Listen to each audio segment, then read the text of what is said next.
I'm Jon McKeon. I'll be the captain of Rescue 4 when it goes in service on December 19th. I've worked for PFA for 18 years, and in addition to working on the apparatus, I also am in charge of tech rescue programs. All right, so let's do a walkthrough of some of the compartments that we have on here. So here, this is our engineer's compartment, and for you firefighters out there, you know how much gear we carry and how cumbersome it can be in the cab. So we've given the engineers their own compartment. They're gonna have a couple of hand tools that are their option, as well as their personal gear and their bunker gear. When we designed the rescue, every compartment had a specific job. So when we look at this compartment, this consists of a lot of our cutting tools and our just basic tool complement. We have a couple of different circular saw options. We have some impact drivers. We have some cameras and some lights. And then we have a built-in toolbox. It just has a complement of regular hand tools that we would need on scenes.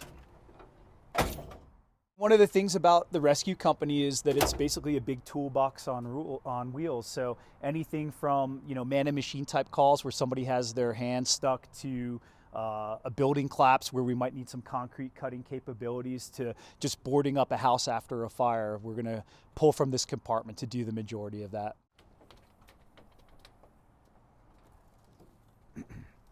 This compartment is our lifting and moving compartment.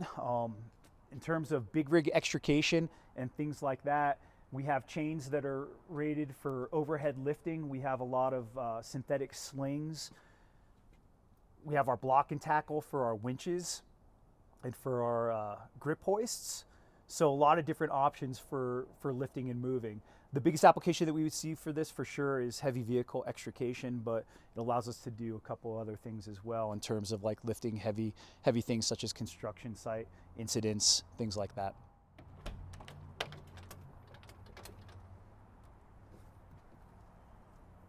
This compartment is kind of a complement to the previous lifting and moving compartment. We have three different grip hoists in here, as well as our wire rope for us to secure vehicles that are in a precarious position, for us again to lift and move objects. We have a portable winch. With this, we have receivers on either side of the rescue where we can put that winch in and have winch capabilities off the side, as well as the permanent winches that we have on the front and the rear.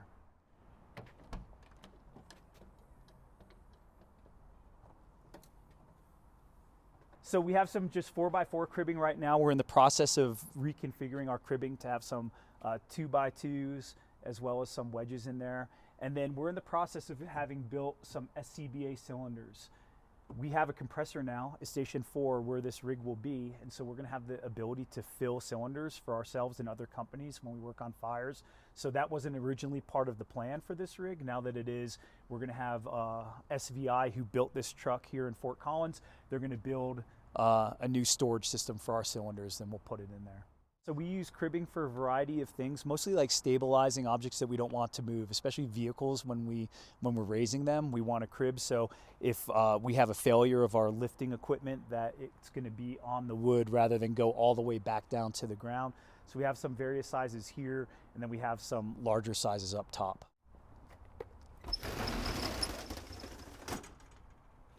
So, the rescue, we have an emphasis on technical rescue, but the majority of what we're going to be doing is our typical structure fire response, right? So we have saws for ventilation. We have an electric fan and a gas-powered fan also to assist with ventilation. We have circular saws for forcible entry. So in addition to all the tech rescue gear that we have on here, you're also going to see the same thing that truck companies have in terms of structure firefighting tools.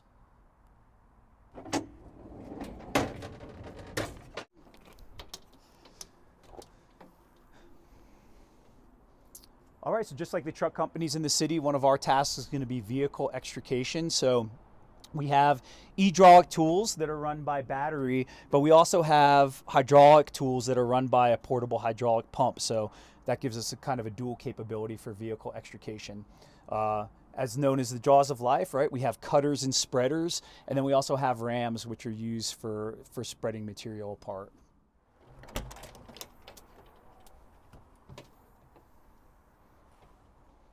So as part of our tech rescue program, we do confined space rescue. So what we have right here is just the starting point for a rescue, which would be an air cart.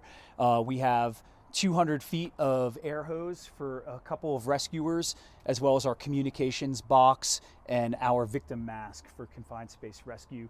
The rest of the equipment is inside in the walkway. We'll show you in a bit.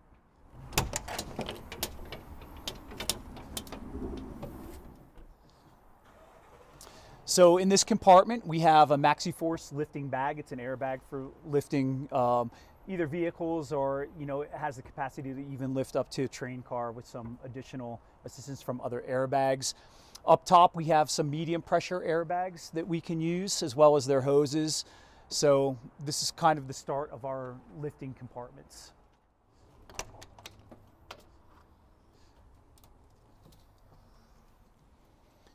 Continuing with lifting, we have our high pressure airbags up here, as well as the controllers. We have the controllers for our medium and low pressure airbags.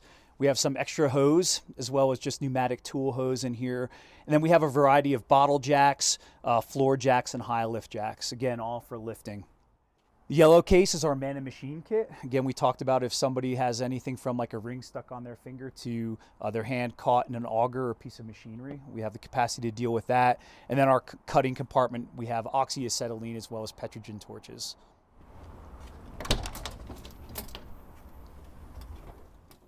So this is our Paratech compartment. We have struts. We use these for a variety of things. We can use them for vehicle stabilization.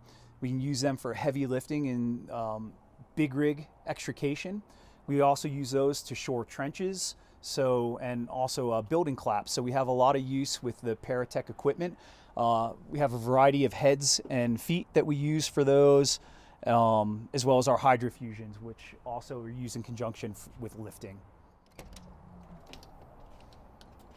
And then this is the remainder of the Paratechs. With our golds, we have an increased capacity of strength, right? So we can use those again for a variety of things, especially vehicle stabilization and structural collapse.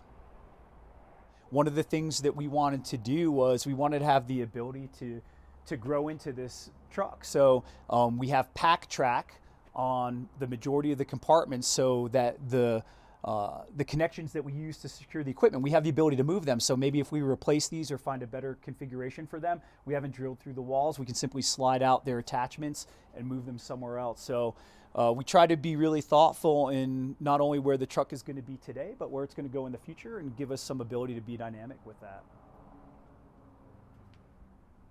All right, so we started working on the project to build Rescue 4 in about 2015. So it took us quite a while to get this done and to make it happen. One of the big reasons that the rescue is going in service is in the city of Fort Collins, we've had 2 support companies, or 2 ladder trucks for many years. And as the city has grown and the department has become busier, it became clear that we needed a 3rd support company to help cover the city. On top of that, tech rescue disciplines were divided amongst engines and trucks. And we wanted to have a central location where tech rescue could be run out of, where we could have all the equipment on one vehicle, and we could have a focus in addition to the firefighting aspect of the job, as well as on tech rescue. So that's where the design process for Rescue 4 started. So for support, every fire gets 2 support apparatus, and we have a lot of jobs on the fire scene, such as ventilation, searching for victims, forcible entry, and things like that, assisting the engine companies to gain access with their hoses and put out the fire. In addition, for tech rescue in Fort Collins, we have everything from Horsetooth Mountain Park in Laurie, where we have rope rescues, to the Poudre River, where we have swiftwater rescues, building claps, auto extrications, machinery rescue calls, things like that. So this vehicle can respond to all of those types of calls. So the cab of Rescue 4 isn't that much different from any other truck or engine in the system. It does have a little bit more storage space, because with the tech rescue disciplines, a lot of the firefighters have bags of their own personal gear that they use. So we have a little bit more storage in there for that type of equipment. But besides from that, it's pretty identical to the other engines and trucks in the system. All right, so now we're going to take a look at the walkthrough, at the interior. And one thing that makes this truck unique is that we went with the walkthrough design. And the reason that is because a lot of the equipment that we showed you on the outside is really heavy. With those outside compartments, they go from the knee basically up to chest level, so we're not having to lift heavy things from the overhead position. And then the inside, it gives us a lot of room.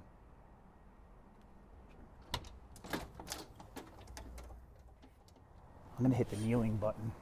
This is my favorite part.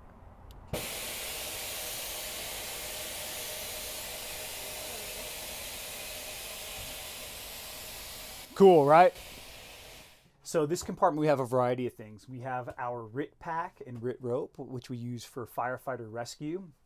We have a Paratech elevator support system that we can use to shore an elevator car when we're doing a rescue if we need to, as well as rail blocks for that elevator car. We also keep our class 3 harnesses in here that we use for rope rescue. Then this compartment over here is just our basic EMS gear, as well as a cooler for ice and water.